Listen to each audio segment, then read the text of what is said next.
پاکستان اور IMF کے درمیان اقتصادی جائزہ مذاکرات میں مشن نے بعض امور کی تکمیل نہ ہونے پر عدم اطمینان کا اظہار ظاہر کیا ہے۔ ذرائع کے مطابق قوانین میں اصلاحات میں تاخیر، متعدد اداروں کے ایکٹس اور ترامیم ادھورے ہیں۔ مشن نے ری فائنانسنگ اسکیمز، درآمدات اور تجارتی فائنانسنگ کو مستحکم بنانے پر زور دیا، جبکہ حکام نے کریڈٹ فلو بہتر بنانے اور ترجیحی شعبوں کو سہولت دینے کی یقین دہانی کرائی۔ پاکستان اور IMF کے درمیان اقتصادی جائزہ مذاکرات جاری۔ IMF مشن نے بعض امور کی تکمیل نہ ہونے پر عدم اطمینان کا اظہار کر دیا۔ ذرائع کے مطابق مشن نے قوانین میں اصلاحات میں تاخیر پر معاشی ٹیم سے وضاحت مانگ لی۔ Memorandum of economic and financial policies کے اہم اہداف تاحال مکمل نہیں ہو سکے۔ 10 اداروں کے قوانین میں جون تک ترامیم کا ہدف بھی ادھورا ہے۔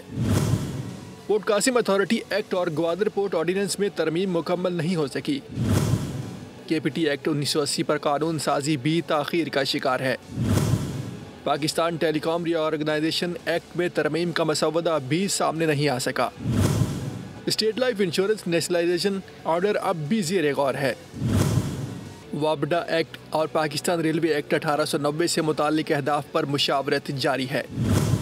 ایگزیم بینک ایکٹ کا مسودہ تیار ہو چکا مگر تاحال منظور نہ ہو سکا۔ نیشنل بینک ایکٹ میں ترمیم SWF ایکٹ سے مشروط قرار دی گئی۔ ذرائع کے مطابق پاکستان اور IMF کے درمیان ری فائنانسنگ اسکیمز پر بھی تفصیلی مذاکرات ہوئے۔ مشن نے درآمدات اور تجارتی فائنانسنگ کو مزید مستحکم بنانے پر زور دیا۔ حکام کا کہنا ہے کریڈٹ فلو بہتر بنانے کے لیے اقدامات جاری ہیں۔